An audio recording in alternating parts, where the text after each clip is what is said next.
So let's go back to the spectrum.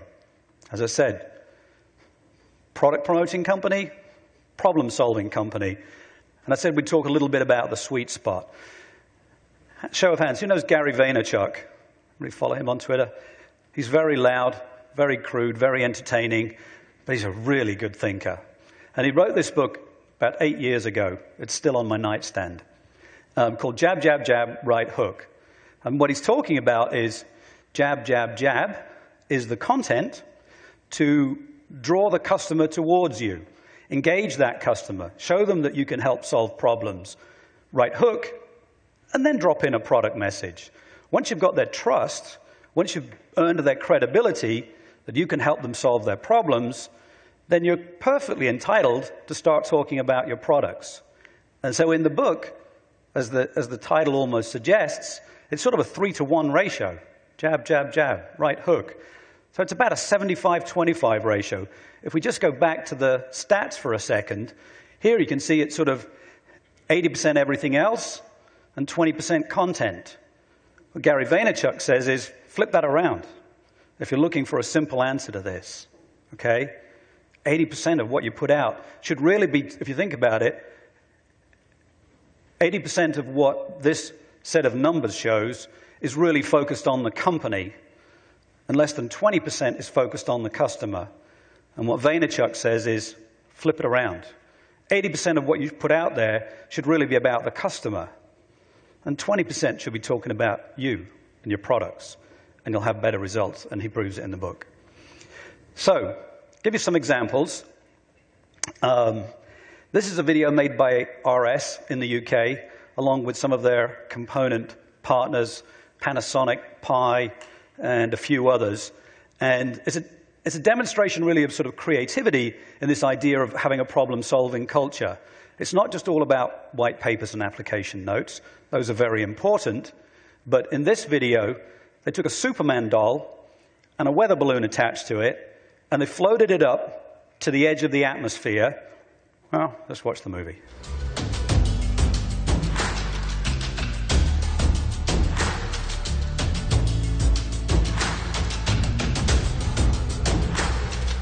And we'll go up to 3,000 feet.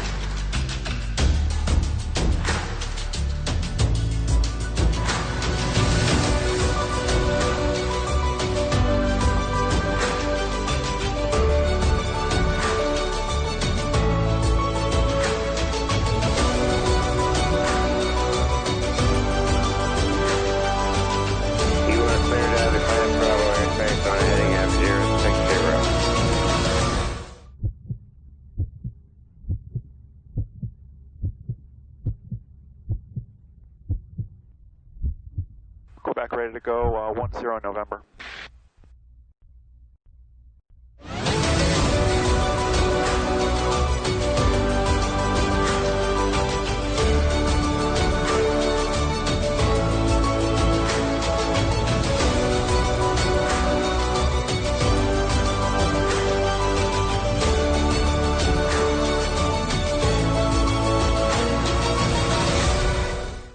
Pretty good, huh? I've watched that 100 times. I still like it. So some of you are probably sitting there going, yeah, cool video, Graham, but what on earth has that got to do with problem solving? So for the engineers in the room, what questions are going through your head? There you go.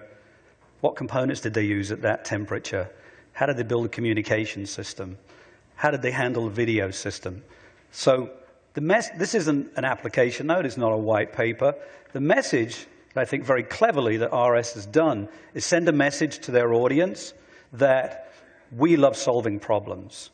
We've got a great bunch of component partners. We could take any project you could imagine, even going up to the edge of space and retrieving something as, creative as that. And we want to be part of your problems. We've got all these great partners. So they're sending out a message that we have a problem-solving culture. I thought that was a very clever way of doing it. But let's bring it back down to earth for a minute or two.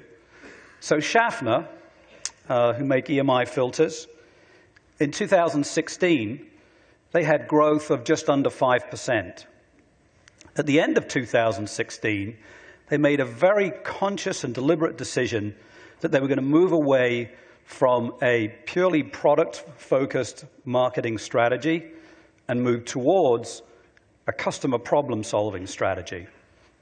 And at the end of 2017, what they did was they built a very deliberate and consistent campaign over 12 months of multiple white papers. They addressed problems in very specific industries, so highly related to their customers, medical equipment, energy storage, factory automation, so it was highly relevant to the customer. And they did this over and over and over and over for 12 months. And at the end of 12 months, they turned that less than 5% growth to over 11% growth.